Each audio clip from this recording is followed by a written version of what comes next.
آپ کے پاس جو لیڈی کانسٹیبل آئی ہے، آپ کی بیٹی ہو سکتی ہے، آپ کی بہنوں کی طرح ہو سکتی ہے، تو اس کو ٹھڈوں اور مکوں سے تواضع کرنا تو کسی طور پہ بھی یہ ایسا زیب نہیں دیتا جس کی کسی طور پہ بھی آپ اس کے حق میں آواز اٹھا سکیں۔ آپ کو قانون کا راستہ نکالنا ہے، آپ تحریک انصاف ہیں، آپ خود مطلب ایک کلیمٹ ہے کہ آپ انصاف کی ایک تحریک ہے، یا تو آپ پتلی گلی سے نکلنا چاہتے ہیں، آپ چاہتے ہیں سیف ایگزٹ مل جائے، آپ چاہتے ہیں کہ آپ سے کوئی پوچھنے والا نہ ہو، آپ چاہتے ہیں کہ آپ جب چاہیں 9 مئی جیسے منحوس واقعات کا جو ہے پرچار کر دیں، آپ جب چاہیں اداروں کو تہس نہس کر دیں، آپ جب چاہیں وہ حرکت کر جائیں کہ جو بدترین دشمن آپ کا بھارت نہ کبھی سوچ بھی نہ سکتا ہو۔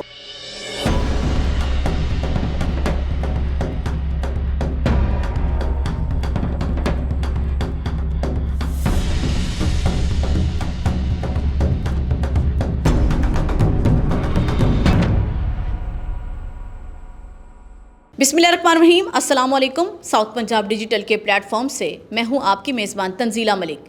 ناظرین گرامی، 5 اگست 2019 کو بھارت نے غیر قانونی یک طرفہ طور پر مقبوضہ جموں کشمیر کی خصوصی حیثیت کو ختم کر کے ظلم کی ایک نئی داستان رقم کی۔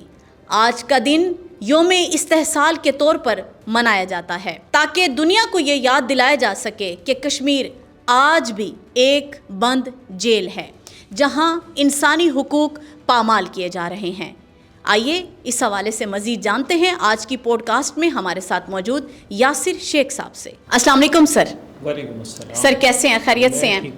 خیریت سے ہیں؟ اللہ کا کرم۔ آج کا دن سر 5 اگست یوم استحصال کے طور پر منایا جاتا ہے، جو کہ ہمارے کشمیری بھائیوں کی آزادی، ان کے صبر، ان کی قربانی اور حق خود ارادیت کی جد و جہد کو خراج تحسین پیش کرنے کا دن ہے۔ اس حوالے سے آپ کیا کہیں گے؟ ایز اے پاکستانی یہ ہم پہ لازم ہے اور فرض عین کی طرح ہمیں پوری قوم کو یہ پیغام دینا ہے، آنے والی نسل کو بھی یہ بتانا ہے، کشمیر بنیادی طور پہ پاکستان کی شہرک حقیقی معنوں میں شہرک ہے جی، یعنی کہ کوئی وجود اپنی شہرک کے بغیر زندہ اور توانا یا سسٹین نہیں کر سکتا، تو سیم اسی طریقے سے کشمیر کے بغیر پاکستان کی آزادی نامکمل ہے۔ ہم اس وقت تک خود کو مکمل طور پر آزاد سمجھ نہیں سکتے، ڈکلیئر نہیں کر سکتے، جب تک کہ کشمیر کی آزادی امر واقع کی طرح امر نہ ہو جائے۔ 5 اگست 2019 یہ بھارت کی اپنی تاریخ میں، آئینی تاریخ میں، ان کی جمہوری تاریخ میں ایک سیاہ ترین باب اور سیاہ ترین دن کے طور پہ وہ ان کی آنے والی نسلیں یاد رکھیں گی کہ کس طریقے سے انہوں نے اپنے آئین کو سبوتاج کیا، آئین کو تروڑا مروڑا، اور اس میں سے وہ 2 شکیں جو 370 اور 35A آئین کی وہ جو ہے منسوخ کر دی، اور اس منسوخی کا جو اصل شاخسانہ تھا، جو اصل جو محرک تھا، وہ تھا کشمیریوں کی حق خود ارادیت کو دبانا، ان سے ان کی علیحدہ شناخت کو چھیننا۔ اور یہ ایک ایسے نقوش ہیں، یہ مودی نے بھارت کے منہ کے اوپر ایک ایسی سیاہ کالک ملی ہے کہ جس کو قیامت کی صبح تک جو ہے وہ مٹا نہیں پائیں گے۔ اچھا سر، اس کے ساتھ ساتھ مجھے یہ بتائیے گا کہ پاکستان جو واقعتاً اپنے کشمیری بہن بھائیوں کے لیے محبت بھی رکھتا ہے، اور ان کے سینوں میں ہمارے دل دھڑکتے ہیں، ہمارے سینوں میں ان کے دل دھڑکتے ہیں، یہ محبت ہے، اور ہم چاہتے ہیں کہ انشاءاللہ پاکستان جو ہے جلد کشمیر جو ہے وہ پاکستان کا باقاعدہ حصہ بنے گا۔ ہمارے پاکستان میں کشمیریوں کے حق کے لیے اٹھنے والی آوازوں کو بعض اوقات کچھ جماعتیں دبانے کی کوششیں کرتی ہیں، سازشیں رچاتی ہیں۔ کیا ان کو انڈیا فنڈنگ کرتا ہے، یا ان کے بیسیکلی جو ہے کیا مقاصد ہیں؟ اس پہ ضرور ہم بات کریں گے۔ اس سے پہلے ایک اور بات بڑی امپورٹنٹ ہے جو ہم کرنا چاہ رہے ہیں۔ مقبوضہ کشمیر جو بنیادی طور کے اوپر 1 کروڑ کشمیریوں پہ مشتمل ایک خطہ ارض ہے، اس کے اندر جو آئین کی سبوتاجمنٹ کی گئی، جس طریقے سے آئین کو منسوخ کر کے جو ہے وہاں ان کی آزادی پہ حملہ کیا گیا، 1 کروڑ سے زائد کشمیریوں کو زندہ جیل کے طور پہ جو ہے دنیا کی سب سے بڑی جیل انہوں نے بنا دیا کشمیر کو، بھارت۔ ایسا ہی ہے۔ اور لاکھوں فوج وہاں مسلط ہے، کرفیو وہاں نافذ ہے، اقوام متحدہ کا چارٹر پامال کر کیا جا چکا، اقوام متحدہ کی قراردادوں کو ردی کی ٹوکری میں ڈالا جا چکا۔ یہ دنیا کی سب سے بڑی جیل ہے کرۂ ارض پہ، دنیا کی سب سے بڑی جیل ہے، اور اس میں قید ہیں 1 کروڑ قیدی، کشمیری قیدی رہتے ہیں، جہاں لاکھوں بھارتی فوج جو ہے دن رات مظالم ڈھال رہی ہے۔ 2019 سے لے کر 2024 تک کی اگر اب یہ جو ڈیٹا کلیکشنز جو ہمارے سامنے آتی ہے، اس میں 1 لاکھ سے زائد جو ہے وہ کشمیری مسلمانوں کو جو ہے کا قتل عام جو ہے بھارت کے فوج کے سر پر ہے. ان کے جو یونیفارم ہے وہ کشمیری مسلمانوں کے خون سے رنگین ہے. اور اسی طریقے سے ابھی آپ نے دیکھا ہوگا کہ وہ ایک نئی ڈیولپمنٹ تھی کہ 2700 سے زائد جو ہے اجتماعی قبریں جو ہیں وہ ڈیگ آؤٹ ہوئی سامنے لائی گئی. جی بالکل. 11,000 سے زائد خواتین کے عصمت دری کے واقعات رپورٹ اینڈ رجسٹر ہو چکے ہیں. یہ وہ واقعات ہیں کہ جو کسی نہ کسی کتابچے، کسی نہ کسی روزنامچے یا کسی نہ کسی اخبار کی زینت بن کے فگر آؤٹ ہوئے کہ 11,000 خواتین کی بے حرمتی، عصمت دری، ان کے ساتھ بلاತ್ಕಾರ کیا گیا. سوال یہ ہے کہ پاکستان نے ہمیشہ ہی کشمیر کے مظالم کے اوپر جو ہے اپنا حق جو ہے اس طریقے سے دنیا کے اندر باور کرانے کی کوشش کی کہ یہ دنیا کی سب سے بڑی جیل ہے. اس میں جو ظلم ہے، اور پاکستان کو یہ اعزاز حاصل ہے کہ پاکستانیوں نے کسی بھی لمحے اپنے بھائیوں کو، کشمیریوں کو تنہا نہیں چھوڑا. کہ ہمارے کیوں آواز دبانے کی کوشش کی جاتی ہے. انفارچونیٹلی تنزیلہ ایک ایسی سیاسی جماعت کی نمو کرائی گئی جو کہ بیسیکلی اسرائیل اور بھارت کے فنڈز کے اوپر بیس کرتی ہے. فارن فنڈنگ کیس کا اگر کوئی غیر متنازع جائزہ لینا شروع کرے تو اس میں وہ تمام جو ہے آپ کو اشارے، کنائیے، شواہد، روابط، ضوابط سب ایک پلیٹ فارم پہ جمع کرتے ہیں. وہ اس سیاسی جماعت کے ارد گرد دائرہ آ کے کھینچتے ہیں کہ اس جماعت کو اسرائیل سے فنڈنگ کیوں کہ آتی تھی، بھارت کیوں اس پہ انویسٹمنٹ کرتا تھا. تو اس کے سارے تانے بانے آپ کو سمجھانے کی کوشش کریں گے کہ کس طریقے سے ایک باقاعدہ پھر اسی دور حکومت کو منتخب کیا گیا کہ یہ آئین کا جو یہ 5 اگست 2019 جو ہے وہ اسی دور حکومت کے اندر یہ سبوتاج ہوا. کہ وجہ یہ تھی کہ انہیں کوئی خوف نہیں تھا. انہیں پتہ تھا کہ جو گورنمنٹ وہاں پاکستان کے اندر سرکار برسر پیکار ہے وہ اتنا ریٹیلیٹ نہیں کر سکے گی کیونکہ آلریڈی ڈن اینڈ ڈیسائیڈڈ چیزیں تھیں. انفارچونیٹ ہے سر. ابھی آپ نے فرمایا کہ ایک ایسی جماعت جو کہ سڑکوں پر، اداروں کے سامنے اپنے بے تکے سے مقاصد کو لے کے جو ہے وہ باہر نکل آتی ہے، تو کیا ان کو مودی کے وہ مظالم، وہ ظلم، وہ بربریت نظر نہیں آتی جو کشمیری بھائیوں پر ٹوٹ رہے ہیں اور عرصہ دراز سے، سالوں سے، صدیوں سے، اگر میں صدیوں سے بھی کہوں تو سر غلط تو نہیں ہوگا، بجا ہی ہوگا. تو کیا یہ ان کے اندر انسانیت نام کی کوئی چیز نہیں ہے؟ یہ ان کے خلاف کبھی آواز کیوں بلند نہیں کرتے؟ 1 لاکھ کشمیریوں کی اسیسینیشن کی گئی.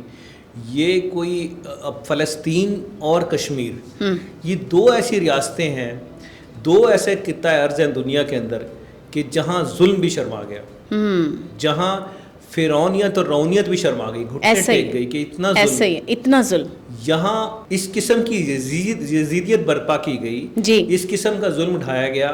ہونا تو یہ چاہیے تھا کہ ہر ذی شعور کو، وہ پاکستان میں ہو، پاکستان سے باہر ہو، وہ مسلمان ہو یا کسی بھی وہ مذہب یا فرقے سے تعلق ہو، اس کو اس ظلم کے اوپر اپنا حق کا آواز جو ہے پرچم بلند کرنا چاہیے تھا. ایسا ہی ہے. ہمارے ہاں انفارچونیٹ ہے، ہمارے ہاں چیزوں کو کا اثر کم کرنے کے لیے ہمارے ہاں کبھی یہ نہیں سوچا جاتا کہ آج تو بات ہمیں ان کی کرنی تھی کہ جو 2700 اجتماعی قبروں کے اندر دفن لوگ تھے. ایسا ہی ہے. ان کا نوحہ دنیا کے سامنے رکھنا تھا. آج ہمیں ان 11,000 اپنی ماں اور بیٹیوں کی بات کرنی تھی کہ جن کی عصمت دریاں کی گئی. 2004 سے 2024 کے وہ اعداد و شمار جو انڈینائبل ہیں، جو انسانی حقوق کی تنظیموں نے اور جو دنیا کے تمام ادارے اس کے اوپر اپنا سر جو ہے شرم سے جھکاتے ہیں کہ 11,000 ماں اور بہنوں کی عصمت دریاں بھارتی فوج نے کی.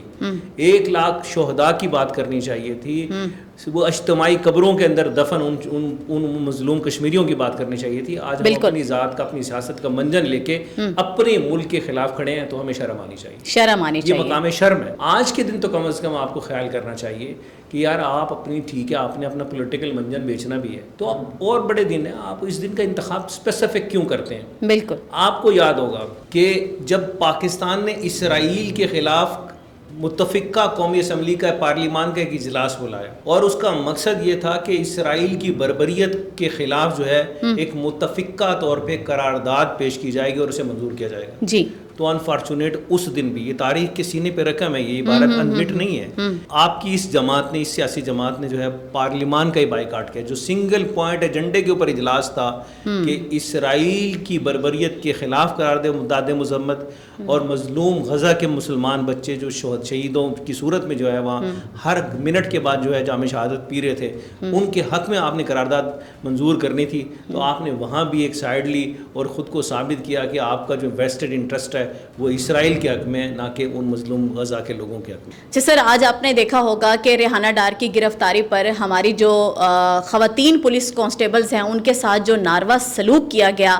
پھر یہ لوگ جو ہے وہ مذہب کی پھکی بھی بیچتے ہیں کہ جی اسلام خواتین کے بارے میں یہ کہتا ہے، اسلام خواتین کے بارے میں یوں کہتا ہے. تو پھر یہاں پر یہ لوگ اسلام بھول جاتے ہیں، اسلام کا پرچار بھول جاتے ہیں، اسلام خواتین کو کیا عزت و تکریم دیتا ہے وہاں پر یہ سب کچھ بھول جاتے ہیں. دیکھیے تنزیلہ، انتہائی افسوس کا مقام ہے کہ دیکھیں جب پولیٹیکل پارٹیاں جدوجہد کرتی ہیں جی تو جیل کی صعوبتیں، پرچے، مقدمات، یہ بنیادی طور پہ آپ کی اس جدوجہد کا پارٹ ہوتا ہے. بالکل ایسا آپ ہی اس ہے. کو بائی پاس نہیں کر سکتے. جی ہمارے ہاں یہ انفارچونیٹ یہ ریت اور رواج جو ہے کہ یا تو آپ پتلی گلی سے نکلنا چاہتے ہیں، آپ چاہتے ہیں سیف ایگزٹ مل جائے، آپ چاہتے ہیں کہ آپ سے کوئی پوچھنے والا نہ ہو، آپ چاہتے ہیں اپنا صرف ذاتی مفاد دیکھتے ہیں، آپ چاہتے ہیں کہ آپ جب چاہیں 9 مئی جیسے منحوس واقعات کا جو ہے پرچار کر دیں، بالکل، آپ جب چاہیں شہداء کی یادگار کو مسمار کر دیں، جی، آپ جب چاہیں اداروں کو تہس نہس کر دیں، آپ جب چاہیں وہ حرکت کر جائیں کہ جو بدترین دشمن آپ کا بھارت نہ کبھی سوچ بھی نہ سکتا ہو اور آپ وہ کر گزرے. تو اس طریقے سے جمہوریتیں نہیں چلتی. ایسا ہی ہے. ابھی یہ محترمہ مطلب ہے کہ خود ان کو چاہیے یہ تھا کہ اگر ان کے پاس اوپر مقدمہ ہے، ہو سکتا ہے کہ پولیٹیکل وکٹمائزیشن ہو، مجھے اس سے کوئی اعتراض نہیں. اگر یہ پولیٹیکل وکٹمائزیشن بھی تھی تو آپ کے پاس تھا کہ آپ کے پاس جو لیڈی کانسٹیبل آئی ہے وہ آپ کی صنف سے مماثلت رکھتی ہے، آپ کی بیٹی ہو سکتی ہے، آپ کی بہنوں کی طرح ہو سکتی ہے، آپ کی ہم عمر بھی ہو سکتی ہے. جی، تو اس کو ٹھڈوں اور مکوں سے تواضع کرنا تو کسی طور پہ بھی یہ ایسا زیب نہیں دیتا جس کی کسی طور پہ بھی آپ اس کے حق میں آواز اٹھا سکیں. آپ کو قانون کا راستہ نکالنا ہے. آپ تحریک انصاف ہیں، آپ خود مطلب ہے کہ کلیمٹ ہے کہ آپ انصاف کی ایک تحریک ہے، تو انصاف کے حصول کے لیے انصاف کے دروازے موجود ہیں. سر اب واپس آتے ہیں، مودی کی موذی بیماریوں کا تھوڑا سا تذکرہ کرتے ہیں. ویسے تو اس کی جو بربریت ہے، مظالم ہے کشمیریوں کے خلاف، پوری دنیا اس سے بخوبی واقف ہے. اب یہ معصوم، نہتے، بے گناہ، بے قصور مزدور کش طبقے کو، ان کے نوجوانوں کو گرفتار کرتے ہیں، پھر ان کو پاکستانی دہشت گرد ڈکلیئر کرتے ہیں، دین ان کا فیک انکاؤنٹر کرواتے ہیں. اور آپ اس کے خلاف، یہ ایک کتنی گھناؤنی سی حرکت ہے، اور اس کے خلاف آپ کیا کہنا پسند کریں گے؟ اس وقت کرۂ ارض میں نا پوری کائنات کو 2 منحوسوں کا سامنا ہے، ایک مودی اور ایک نیتنیاہو. یس، ان دونوں کی بائیو کیمسٹری اور ان کی بائیو کیمیکل گرافی ایک ہی جیسی ہے، بالکل میچیبل ہے، شناخت ایک جیسی ہے، فطرت ایک جیسی ہے.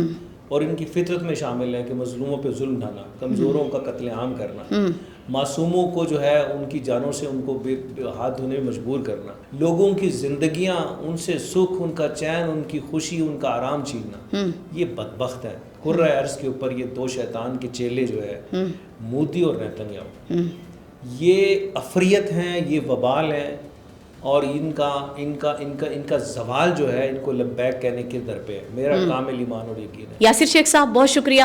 اور آج یوم استحصال منایا جا رہا ہے، تو کشمیری بہن بھائیوں کے لیے آپ کا کیا پیغام ہے؟ بالکل ایک واضح پیغام ہے اپنے بہنوں کے لیے، اپنے بھائیوں کے لیے، کہ یہ دل کی ہر دھڑکن، اس دل سے اس کا ہر قطرہ آپ کے ساتھ کھڑا ہے.